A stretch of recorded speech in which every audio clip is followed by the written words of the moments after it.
살아계신 하나님 아버지, 감사와 찬송과 영광을 올려드립니다. 오늘도 저희들에게 생명을 주시고 잠에서 깨워주시고 건강도 주시고 저희들의 발걸음을 이 주님의 몸된 교회로, 은혜의 보좌 앞으로, 아버지의 집으로 옮겨주셔서 찬송할 수 있게 하시고 기도를 올려드릴 수 있게 하시고 말씀을 듣게 하시는 아버지 감사합니다. 하루를 이렇게 시작하게 하시니 감사합니다. 아버지, 오늘 이 시간 하나님의 말씀을, 아버지의 살아계신 하나님의 말씀으로 듣겠사오니 이 자리에 있는 한 심령들의 마음의 문을, 영의 문을 열게 하셔서 하나님의 음성으로, 천래의 음성으로 듣고 오늘 주시는 생명과 시간 속에서 그 말씀에 인도하심을 받아 그 말씀을 따라 사는 복된 한 날을 살아가는 저희들 모두가 되게 하실 줄 믿사옵고 예수 그리스도 이름으로 축복하며 기도 올리옵나이다. 아멘.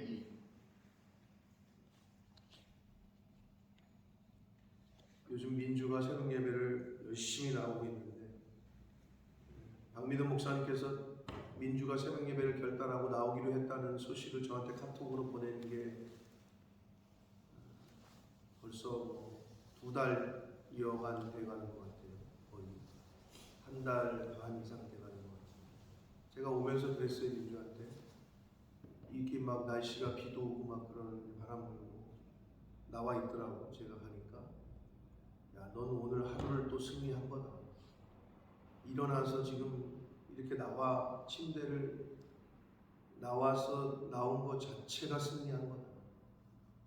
시작이 반이라고 그랬잖아요, 옛날 어르신들이. 이렇게 아침에 일어나는 것 자체가, 여러분 아프면 일어나지 못해요. 사건 사고를 당하면 이 자리에 우리가 있을 수가 없다. 그러니까 하루의 이 시작이 하나님의 은혜요 복인 줄 믿습니다. 시작이 반이야지. 반은 이미 성공하셨다, 이렇게 보시면 돼요. 예를 들면 운동 결정하고 돈은 맨날 빠져나가는데 운동 가야지 집에서 앉아가지고 맨날 그 생각만 하고 있잖아. 근데 못 가잖아. 근데 가잖아요. 가고 있는 것 자체가 이기고 있는 거예요. 나가는 것 자체가. 그게 쉬운 일이 아니에요. 근데 모든 일이 뭔가를 시작하기가 어려워. 마음에 막 생각은 해. 이거 이렇게 해야 되겠다. 이게 결단이 안 돼. 근데 뭔가를 시작한다. 이건 이미 반이나 간 거다, 한 거다라고 옛날 어르신들이 왜 그렇게 말했는지 요즘 더욱 깨닫습니다. 여러분 침대에서 일어날 때 어떨지 모르겠어요. 교회 나오실 때 누구나 다 쉽지 않죠. 우리가 육신의 몸을 입고 있기 때문에. 그러나 일어나실 때 그냥 하나님 감사, 의식적으로 하시라고. 오늘 하루도 하나님 생명을 주시고 일어날 수 있게 하시고 건강 주셔서 감사합니다. 이것만 하셔도 여러분 인생이 바뀝니다. 인생이 바뀐다. 오늘 한 날이 얼마나 또 소중한 날이고 어제 죽은 사람들이 그토록 살고 싶었던 한 날인데 저희들은 오늘을 맞이했으니 얼마나 감사합니다. 자, 오늘 9장의 말씀은 좀 길지만 결론적으로 제가 말씀을 드리면 당시에 이스라엘 백성들, 하나님의 백성들을 침략하고 못되게 굴던 주변의 나라들을 하나님께서 이제 심판하시겠다는 거예요. 오늘날로 말하면 예수 믿는 사람들이 세상에 치이는 것 같아요. 맨날 바보 소리 듣고 멍청하다는 소리 듣고 그런 것 같지만 하나님께서 다 보고 계시다. 여기도 보고 계신다는 얘기가 나와요. 눈동자같이 지키리라 라는 성경의 말씀이 있는데 여기도 이는 내가 눈으로 친히 보미니라 이렇게 말씀하시잖아요. 다 보고 계시다 하나님께서.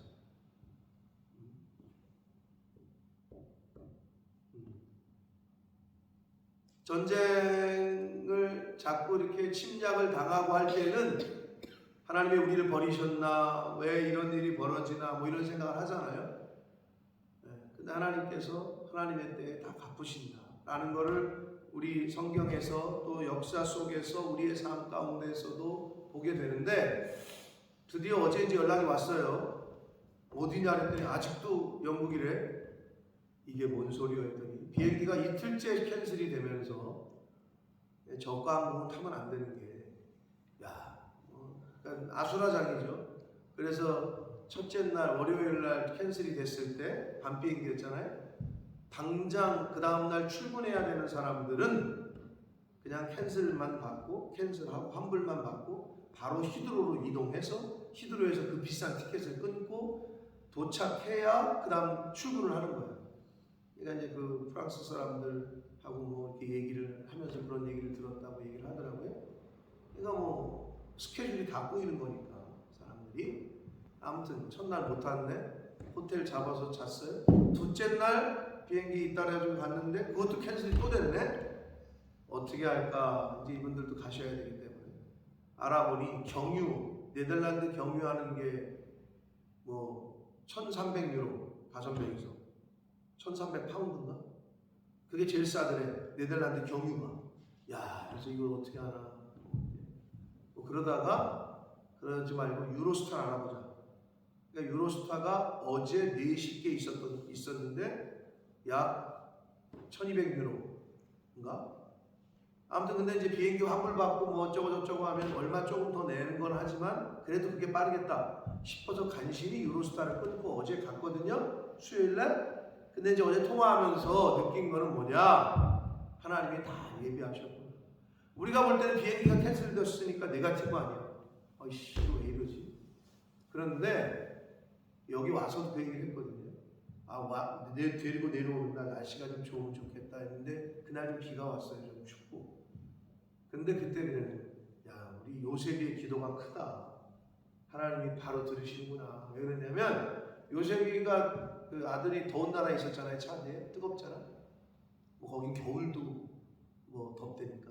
근데 프랑스에 왔는데 프랑스도 또 더운 거야. 그렇게 시원하지 않은 거야. 그래서 그랬다는 거야. 자기는 추위가 뭔지 잊어버렸다는 거야. 추위를 느껴봤으면 좋겠다. 웬걸 영국 오는 그날 추워가지고 애들이 그냥 감기 걸리. 그래서 엄마가 아빠가 할머니가 그러는 거야. 야 너의 기도가 지금 함부로 기도하면 안 되겠다. 바로 그냥 추위를 느끼게 해줬고 주일날은 날씨가 엄청 좋았잖아 또. 그리고 이제 월요일날 가는 건데 근데 또 그랬다는 거 오면서 여기까지 왔는데 런던이라도 좀 가보고 이랬으면 좋겠다 뭐 이런 얘기를 했나 봐. 근데 이제 권사님이 그랬다는 거 어머니 권사님 그 며느리한테 사모님이 그랬었나 봐. 아유 그냥 말씀만 전하러 가는 거고 우리 놀러 가는 게 아니다. 그냥 내가 한 3박 4일 4박 5일 해가지고 런던도 들리고 하면 좋은데 뭐 형편도 그랬 거보다는 뭘 놀러 다니냐 뭐 이런 게 더 강했던 것 같아. 그랬는데 비행기가 캔슬됐잖아. 두 번째 캔슬됐잖아. 그러니까 이제 김민경 집사님이 뭐 이럴 바에는 런던이나 나가가지고 보여주고 이러면 좋겠다 해가지고 나갔네. 애들하고 사모님하고 목사님하고 얼굴이 확 펴가지고 그냥 그 딸내미 그 조그만 게 뭐라 하냐면 엄마 저는 지금 꿈을 꾸는 것 같아요 이런 말을 했다는 거예요. 맨날 흙만 갖고 놀다가 아프리카 차드에서 다 신기한 거죠.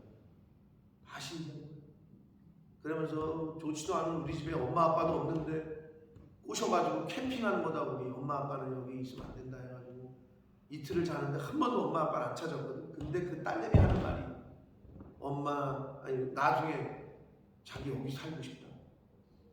근데 걔가 아무것도 없는 곳에 살잖아요. 문명이라는 혜택이 없잖아요. 그러니까 아이가 볼 때도 남의 집에 그것도 뭐 파리에서 한 번 봤습니다만 거의 생전 처음 보는 목사네 집에 와가지고 그게 다 좋아 보이는 거지.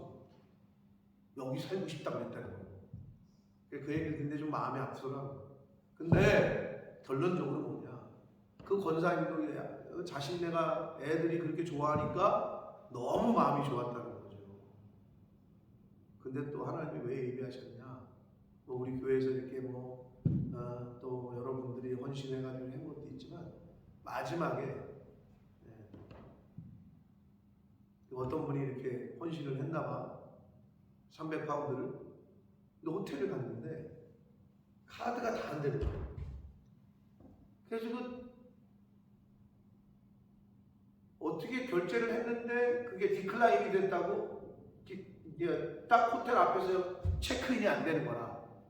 그랬는데 어떻게 해가지고 그 300파운드를 주셨던 그게 마지막에 줬던 그게 딱 297파운드는 현찰로 냈어야 된대나. 그래가지고 딱 됐다는 거지. 그래서 너무 감사했고 하나님의 그래서 처음에는 비행기가 캔슬돼가지고 심란했는데 가가지고 기차 타고 얘가 또 유로스타를 타보고 싶었대. 요셉이가. 그러니까 함부로 말하면 안 돼. 어린애들은 하나님이 다 듣고 계셔. 유로스타를 결국 태우셨잖아. 얘가 유로스타가 어떻게 바다로 밑으로 가냐 애가부터 신경 말로만 들었지 한 번도 못 타봤으니까. 근데 결국은 그걸 타게 된 거 아니야? 야, 하나님은 한치 오차가 없으셔. 다 듣고 계셔. 너희들의 말이 내 귀에 들리는 대로. 그래서 어제 한참을 통화했네. 그냥 간증 얘기를 하면서 그 집안 그 위로가 아니라 정말 위로가 되고 새 힘을 얻었고. 그러면서 그 권사님이 그랬대. 저 조만간에 파리로 부흥에 갈지도 몰라요. 자기가 돈을 대서라도 양 목사님을 한번 불러야 되겠다고.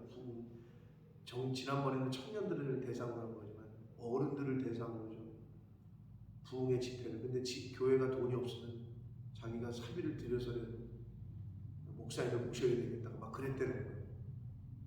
근데 하여튼 와가지고 너무 좋으셨나 봐요. 우리 교회에서 예배드린 것도 너무 좋았고 자녀들도 2분 목사님 사모님도 내가 일부러 떠리켰거든. 2분만 호텔에 애들은 우리 집에. 그래서 제가 그랬어요. 근데 이 모든 게 한 사람의 마음에서 시작된 거다. 이게 무슨 말이냐? 결국 김민경 집사님이 저를 청년의 수련회 강사로 추천을 해서 그 목사님이 검토를 하다가 제 설교를 듣고 뭐 다 해보고 그냥 저로 오라고 한 거잖아요. 근데 그게 시작이 돼서 거기서 그 권사님네 집에 머물게 됐고 그러다가 그 목사님이 또 그날 오게 됐고 선교사님 사모님이 제가 그 애들을 보고 마음에 감동이 있어서 믿음이 약해가지고 비행기만 타고 오셔라. 나머지는 제가 책임진다. 비행기까지 내가 드리겠소. 이랬어야 되는데 그 믿음이 약해가지고 내가 그랬거든. 거기서 비행기만 타고 오셔라. 아니 오시기만 해라. 근데 하나님이 나의 이 믿음 없음을 보시고 비행기까지 다 해결하게 하시고 이 일련의 과정을 봤을 때 사람이 선한 마음을 하나님께 품는 것에서 시작이 되는 거지. 결국은 이번에는 이 선교사님 가족들에게 위로가 되겠군요. 그래서 여러 가지를 생각하게 하는 어제 대화였어요. 여러분 우리가 뭐가 안 되는 것 같고 막히는 것 같고 그런 생각이 들 때 있잖아요. 이영표 선수가 한 말이 깨달은 게 크리스찬들의 깨달음은 거의 다 똑같은데 실패한 것 같지만 실패가 아니야. 성공한 것 같지만 성공이 아니야. 그 책 제목이 그거 아니야? 실패가 아니고 성공이 아니다. 주 안에서 하나님 안에서 있으면 우리는 모두가 성공이고 모두가 결국은 승리하게 되는 줄 믿습니다. 그러니까 낙심할 필요가 없다.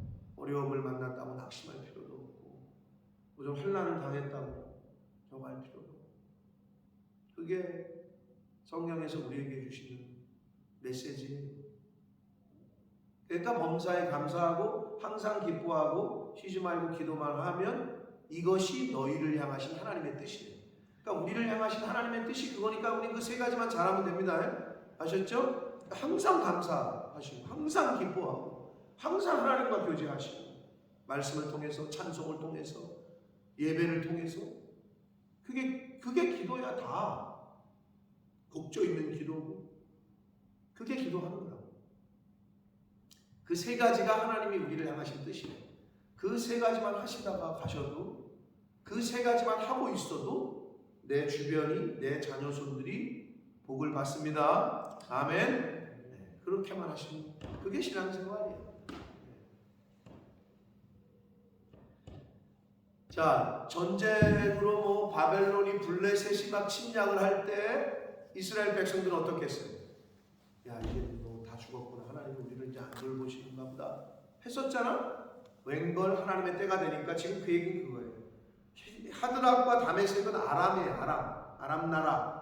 그리고 이제 그 다섯 두로 시돈은 또 그 무역으로 돈을 얼마나 많이 벌었던, 거기 뭐라 그래요? 은을 티끌같이, 금을 거리에 진흙같이 쌓았던 데야. 근데 하나님이 그걸 뭐래? 바다에 쳐넣겠대. 아, 이런 표현을 보면 다 그 모든 재물 한순간에 바다에 쳐넣겠다. 그리고 아스글론, 가사, 에글론, 아스돈, 그 다음에 다섯 번째 가드 도시까지 5개의 도시국가, 블레셋이잖아요. 그 다음에 이제 바벨론, 다 이스라엘 백성들에게 침략하고 빼앗고 어렵게 했던 그 대적들이야. 그들을 하나님께서 다 정리하시겠다는 거야. 벌을 주시겠다는 거야. 7절 보시면 그의 입에서 그의 피를, 그의 입 사이에서 그 가증한 것을 제거하겠다. 우상에게 바친 재물과 피를 먹는 행위를 말하는 거예요. 그것들을 다 제거하겠다. 그런데 그럼에도 불구하고 그들도 남아서 우리 하나님께로 돌아와서 유대의 한 지도자같이 되겠고, 에글로는 여부스는 예루살렘의 옛 이름이에요. 예루살렘을 부를 때 옛날 이름이 여부스야. 예루살렘 같이 되겠다는 거예요. 즉 이방인들도 하나님의 은혜로 하나님의 자녀가 된다. 하나님께로 돌아오는 사람도 있을 거라는 거예요. 하나님의 은혜를 입을 자가 있을 거라는 거죠. 8절 봅니다. 내가 내 집을 둘러 진을 쳐서 적군을 막아 거기 왕래하지 못하게 할 것이다. 내 집은 1차적 의미는 하나님의 성전이고 예루살렘 성전이고 예루살렘이고, 넓은 의미는 오늘날의 모든 하나님의 백성들을 의미해요. 그럼 어떻게 하나님께서 적군을 막아 왕래하지 못하게 해주신다. 포악한 자가 다시는 그 지경으로 지나가지 못하리니 이는 내가 눈으로 친히 봅니다. 파수꾼들이 적군이 쳐들어오나 이렇게 지키잖아요. 밤에 군대 가서 보초 쓰다가 졸면은 죽는다니까. 사정없이 맞았어. 집사님 공군도 보초 쓰나요? 집사님 보초 섰어요? 어디서 섰어요? 비행기 지켰어요? 보초 섰어요? 위병? 구두 신고. 우리 공군을 말할 때 우리 보냈잖아요. 아유, 저것들 흙도 안 묻히는 것들 저거. 왜냐하면 비행장에서 근무하니까 구두 신고 하잖아. 저것들이 군인이요. 육군에서는 그래서 공군을 약간 무시하고 그러는데, 공군은 또 뭐라고 육군은 무시하고 그럴 거야. 왜냐면 집사님 때도 흙 안 묻혔죠, 거의. 아스팔트가 아닌 곳이 있었어요, 비행장에? 아스팔트죠. 그러니까 내 말이. 근데 우리는 막 산에 가서 막 그냥 진흙하고 이러는데, 이제 위병을 써도 우리는 근데 이제 보초를 쓰잖아요. 졸았다. 그러면 보초 쓰는 내내 2시간 동안 뭐 하느냐? 계속 맞고 있는 거야. 정신을 잡으려고, 군기를 잡으려고. 보초는 졸면 끝나는 거야. 그래서 옛날에 노크 귀순이 있잖아요. 아세요? 들어보셨어요? 노크 귀순? 집사님 못 들어봤어요? 못 들어봤어요? 북한 철책선에서 귀순하는 병사가 있어. 도망쳐서 한국으로 오는 사람이. 그런데 우리 초소에 와가지고 똑똑똑 했다는 거 아니야. 북한 군인이. 그 말이 뭔 말이야? 거기까지 올 때까지 못 봤다는 거지. 노크 귀순 톡톡톡. 나 좀 살려줘. 나 북한에서 왔어. 난리가 났잖아. 그렇게 되면 어떻게 되는 줄 알아요? 어느 통로로 왔냐? 그럼 그때 거기 보초 섰던 사람 다 목 날라가는 거고, 위에 대대장들 다 목 날라가는 거야. 왜? 근데 만약에 간첩이었고 죽이러 왔으면 똑똑똑이 아니라 다 죽은 거야. 왜? 다 자고 있었다는 거지. 그래서 난리가 났었잖아. 노크 기술. 그 유명한 거 보세요. 그러니까 그게 철책선에서 근무하는 사람은 신경이 곤두쓸 수밖에 없는 거예요. 왜? 적군이 언제 올지 모르니까. 똑같아. 우리는 못 지켜 그거를. 인간은 아무리 지금 우리도 대치 상황이지만 철책선에서 근무하는 사람들 보초수가 잔단 말이에요. 하필 근데 그때 한 놈이 넘어와가지고 똑똑똑 하는 바람에 그 위를 그냥 다 못 날아가는 거야. 어떻게 임무를 수행한 거냐. 경계태세를 어떻게 한 거냐. 다 못 벗는 거예요. 그때 되면. 하나님이 친히 눈으로 보고 계시대. 야, 이거만큼 은혜가 어디 있습니까? 자, 그래서 거기 8절까지는요, 하나님의 대적들을 하나님이 다 정리해 주시겠다, 이런 얘기였고, 9절부터 17절까지는 말 그대로 메시아에 대한 예언적인 성격을 띠고 있어요. 구원할 왕이 오십니다. 한 왕을 세웁니다. 근데 그 왕이 여기 나오는 대로 나귀 새끼를 타실 것이다. 메시아에 대한 예언입니다. 그리고 전체적인 내용은 뭐냐면, 거기서 계속 강조되는 건 여호와, 만군의 여호와께서, 이날에 그들의 하나님 여호와께서 자기 백성을 양떼같이 구원하신다. 그들이 왕관의 보석같이 여호와의 땅에 빛날 것이다. 그의 형통함과 그의 아름다움이 어찌 그리 큰지 곡실은 청년을, 새 포도주는 처녀를 강건하게 할 것이다. 풍성하게 된다는 거예요. 풍요롭게 된다는 거예요. 즉 메시아이신 예수 그리스도께서 이 땅에 오셔서, 하나님께서 그를 이 땅에 보내셔서 다 구원하시고 형통케 하시고 번성케 하시고 풍요롭게 하신다. 근데 그 예수 그리스도를 거부하는 자, 리젝트하는 자, 영접하지 않는 자는 그걸 못 누려요. 단순해. 근데 받아들이고 내가 그 안에, 그가 내 안에 사는 자는 이 세상을 살면서 풍요롭게 살아요. 풍성하게, 형통하게. 할렐루야. 이게 성경의 핵심이거늘 안 된단 말이에요. 근데 이제 스가랴서를 통해서 주시는 이 몇 가지의 비유 속에서 우리가 좀 은혜를 입을 수 있는 건 12절 보시면 갇혀 있으나 소망을 품은 자다. 너희는 요새로 돌아올지니라. 요새는 예루살렘으로 돌아온다는 거고 하나님께로 돌아온다는 거예요. 하나님이 우리의 피난처시니까 내가 오늘도 이르노라. 내가 내게 갑절이나 갚을 것이다. 할렐루야. 하나님께서는 하나님의 뜻대로 살려고 힘쓰고 애쓰고 그러다가 주의 이름, 내 이름 때문에 핍박받는 자, 고난당하는 자, 어려움 당하는 자, 또 반대로 주의 이름으로 냉수한 그릇이라도 소자에게 대접하는 자 결단코 그 상을 잃지 않을 것이다. 여러분 식당 가서 요즘에 많이 바뀌고 있어요. 영국도. 미국은 캐나다 갔더니 아주 대놓고 강도들도 없어. 서비스도, 아니 팁이라는 게 서비스를 좋게 받았을 때 주는 게 팁 아니야? 이거는 지네가 아예 붙여서 나와. 그냥 법이야. 미국하고 캐나다는 그게 법이래. 15%, 25%, 35% 이렇게 있어요.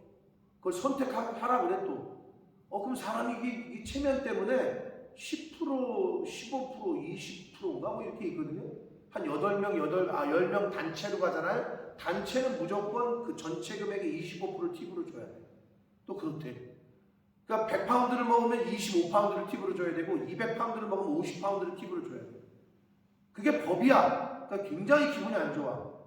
근데 영국도 제가 이제 김 목사님 모시고 아침 브런치 먹으러 갔을 때 딱 빌 달랬더니 주더니 뭐라는 줄 알아요? 그래도 얘는 양심적이지, 미국에 비해, 캐나다에 비해. 여기서 서비스 차지가 내가 붙어서 나간 건데 네가 원하지 않으면 다시 빼줄게, 다시 빌을 줄게. 그럼 거기서 야 이거 빼줘, 이렇게 말하기가 뭐한 거죠? 알았어. 10%나 15% 붙여가지고 나온 거야. 요즘 이렇게 바뀌고 있어요. 영국도. 자, 갑절의 은혜를 하나님께서 주십니다. 우리가 하나님의 뜻대로 행하고 하나님 말씀에 순종하고 그렇게 행하면 갑절의 은혜를 하나님이 베푸십니다. 그러니까 여러분 제가 말씀드리잖아요. 어디 가서 팁 주는 거 체면 때문에 주잖아요. 주의 종이 왔다. 그리고 성경에 뭐래? 세 가지야. 가난한 자, 어려운 자, 핍박받는 자, 그들을 도와주고 주의 종을 섬기는 게 훨씬 나에게 유익이에요. 그걸 늘 잊지 마시고. 근데 그걸 왜 안 해요? 사람들이 오늘 아까 민주가 알란가 모르겠는데 제가 차를 타고 데려다주고 데려올 때 가끔 한 가지 주제를 가지고 원포인트 레슨을 하거든요. 제가 알아듣고 있는지 모르겠는데 그때 하나님이 감동을 주시는 거예요. 근데 어떻게 오늘 오다가 왜 11조 얘기가 나왔는지 모르겠어요. 11조는 하나님이 나의 인생의 첫 번째 신이다 이런 고백 아니에요? 그러니까 그거가 지금 내가 이번 달에 먹고 살 것도 없고 뭐 모두 내야 되고 그러면 더 해야 된다니까. 근데 사람들이 그걸 못해. 그러니까 늘 벌어도 빠지고 벌어도 늘 궁핍하고 이런 삶을 살 수밖에 없어요. 하나님의 약속을 왜 그거를 어리석은 거지. 근데 그게 믿음이지. 그 믿음으로 반응해서 그렇게 하잖아요. 구제하고 섬기고 선교하고 하잖아요. 보이지 않는 것으로 하나님이 다 채우십니다. 자녀의 건강이 눈에 보여요. 네? 우리가 복이라는 거는 복 이퀄 세상 사람들은 복 이퀄 연봉이 많아지는 거, 돈 많이 버는 거 이걸 복 이퀄 재물이야. 근데 우리는 최소한 그 정도는 아니잖아요. 그렇게 보는 시각은 우리 넘어섰잖아요. 눈에 보이지 않는 복이 더 많아요. 1년 동안 병원 신세 안 지는 거, 이거 진짜 감사한 거죠. 이만큼 벌었는데 병원 한 번 갔다가 반이 쑥 나간다. 그거 차라리 요만큼 벌고 안 가는 게 낫지. 병원. 그렇잖아요. 근데 그렇게 생각을 못해 사람들이. 어리석어서. 사랑하는 성도 여러분, 지금 한 왕을 세워, 그러니까 결국 메시아를 이 땅에 보내서 이렇게 하시겠다는 거예요. 중요한 거는 갇혀 있으나 소망을 품은 자들이라고 말해요. 예를 들면 이걸 어떻게 오늘날로 해석하면 환난을 당하나 믿음을 지키는 자들, 그런 거. 그렇게 해석할 수 있는 거예요. 내가 지금 어려운 가운데 있으나 하나님에 대한 소망을, 내가 지금 이 세상에 어렵지만 천국에 대한 소망을 품고 있는 자들아, 이렇게 얘기해요. 하나님께로 돌아가 갑절로 갚으시.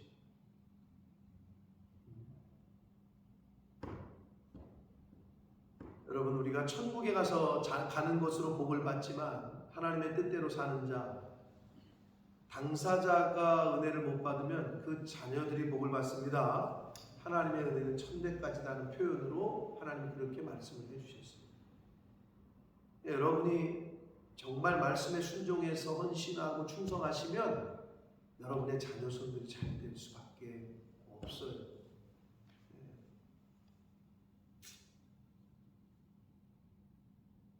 그 권사님 오셔서 그러시더라고요. 자기 어머니는 그러셨는데 그렇게 교회하고 목사님 섬기는 일에 충성을 하셨고 보여주셨대요. 그러니까 김민경 집사님이 그래요.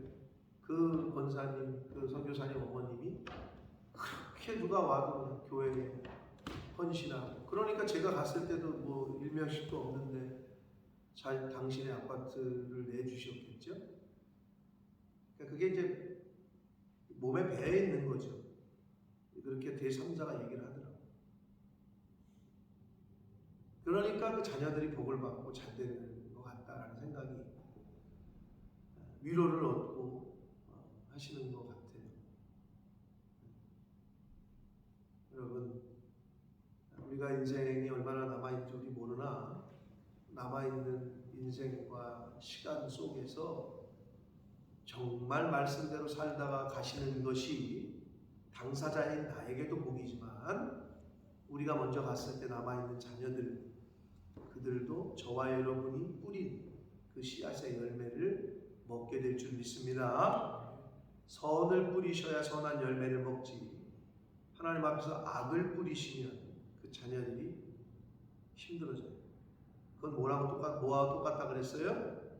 독립투사들의 자녀들이, 독립운동가의 자녀들이 나라에서 주는 베네핏, 서비스를 받아야 되는 게 마땅하고, 친일 후손의 자녀들은 그 있는 것까지 빼앗기는 것이 마땅한 것과 똑같습니다. 내 아버지, 할아버지가 나라를 팔아먹었는데 그러면 당연히 그걸 빼앗기는 게 맞는 거죠. 그리고 내 아버지, 할아버지가 나라를 위해서 목숨을 잃었는데 그럼 그 나라가 그 자녀들을 책임지는 게 마땅한 거죠. 그게 나라인 거죠. 하물며 하나님의 나라이겠습니까? 성경은 그걸 계속 얘기해 주고 있는 거예요. 자, 그래서 어려움이 있으셔도 갇히셔도 소망을 잃으시면 안 됩니다. 오늘 우리 찬양을 했잖아요. 믿음이 이기는 겁니다. 그 믿음이 없으면 질 수밖에 없어요. 이 세상 살아가면서. 그리고 하나님께서 이제 유다를 그 다음에 몇 절이죠? 유다와 에브라임을, 즉 남유다와 북이스라엘을, 에브라임은 북이스라엘을 말하는 거예요. 즉 한마디로 이스라엘 백성들을 이제는 내가 내 자식들을 일으켜 헬라 자식들을 치게 하며 너를 용사의 칼과 함께. 하나님이 아주 직접적으로 이제는 내 후손들이 다 이길 거다. 걔네들 걱정하지 말아라. 이렇게 말씀하시는 거예요. 결국은 메시아를 통한 교회와 성도들이 거둘 승리를 이런 식으로 예언을 해 주시고 있습니다. 그리고 여호와께서 나팔을 불게 하시며, 이 표현이 있잖아요. 나팔은 전쟁의 개시를 뜻할 때도 나팔을 불지만 승전하고 승리하고 돌아올 때도 나팔을 불어요. 그런 의미가 있습니다. 16절 봅니다. 이날에 그들의 하나님 여호와께서 그들을 자기 백성의 양떼같이 구원하시니, 목자장 되시는 하나님께서 자기 양떼같이 구원하신다. 그들이, 하나님의 백성들이 왕관의 보석같이 여호와의 땅에서 빛나리라. 할렐루야. 하나님의 뜻대로 행하는 자 별과 같이 빛나게 될 줄 믿습니다. 한 영혼을 주께로 돌아오게 하는 자 별과 같이 빛날 것이다. 그 말씀과 거의 동일한 말씀. 그들이 왕관의 보석같이 여호와의 땅에서 빛날 것이다. 여러분, 그래서 이렇게 보면은 빛이 나는 사람들이 있어요. 이게 빛이 나는 사람들. 이렇게 보면 그들의 말과 행동과 섬김과 이것이 빛이 나는 분들이 있어요. 그러면 그 빛이 주변으로 이렇게 보여지게 되는 거고, 그 빛을 따라가는 거죠. 어둠 가운데 빛이죠. 그의 형통함과 그의 아름다움이 어찌 그리 큰지, 곡식은 청년은 세포도 주는 처녀, 청년과 처녀에게까지 모든 이들에게 풍요로움이 넘칠 것을 그렇게 비유적으로 말씀하십니다. 자, 결과적으로 대적들은 하나님이 심판하시고 하나님의 백성들은 구원하시는데, 한 왕 메시아를 통해서 구속사적인 의미에서 오늘날까지 하나님의 백성들을 구원하시고 풍요롭게 하시고, 그러나 그 예수 그리스도를 대적하고 인정하지 않고 영접하지 않는 자는 그냥 어둠 속에서 그렇게 살다가 하나님의 심판대 앞에 서게 됩니다. 심플합니다. 사랑하는 성도 여러분, 어려움이 혹시 있으시더라도, 인생 가운데 환난을 당하시더라도 절대 하지 말아야 될 건 뭐예요? 하나님에 대한 원망과 불평, 주위에 있는 사람들에 대한, 교회에 대한 원망과 불평, 이거는 절대 입 밖으로 내시면 안 돼요. 감사하시고 기뻐하시고 기도하시고 예배하시고 찬양하시고 너희를 향하신 하나님의 뜻이라고 하신 이 말씀, 이것만 붙잡고 생활하셔도 하나님이 풍요롭게, 풍족하게, 형통하게, 그리고 우리의 자녀손들까지도 책임지실 줄 믿습니다. 이 말씀이 오늘 저와 여러분의 신비에 새겨져서 오늘 하루를 살게 하고 남은 인생 가운데 그렇게 신앙생활 하다가 하나님 앞에 서게 되시는 저와 여러분이 되시기를 예수 그리스도 이름으로 축복합니다. 살아계신 하나님 아버지, 감사합니다. 오늘도 생명을 연장시켜 주시고 새날을 맞이하게 해주시고 오늘도 저희들을 깨워주시고 발걸음을 인도하시고 아버지의 집으로, 주님의 몸된 교회로, 이 은혜의 보좌 앞으로 나오게 해주셔서 찬송하게 하시고 기도하게 하시고 말씀을, 생명의 말씀을 듣게 하시니 아버지 감사합니다. 아버지, 오늘 주신 말씀들을 가슴에 새기게 하셔서 어떠한 환난과 어려움을 당하더라도 그럼에도 불구하고 구원하시는, 결국은 승리케 하시는 하나님을 소망 중에 품게 하시고 그 믿음을 잃어버리지 않게 하시니 오늘 하루를 살아갈 때 하나님이 우리를 향하신 뜻이 무엇인지 분명히 말씀하셨으니 항상 기뻐하고 범사에 감사하고 쉬지 않고 하나님과 교제하며 기도하는 저희들이 될 수 있도록 성령 하나님, 연약한 저희들과 함께해 주옵소서. 예수 그리스도 이름으로 축복하며 기도 올려옵나이다.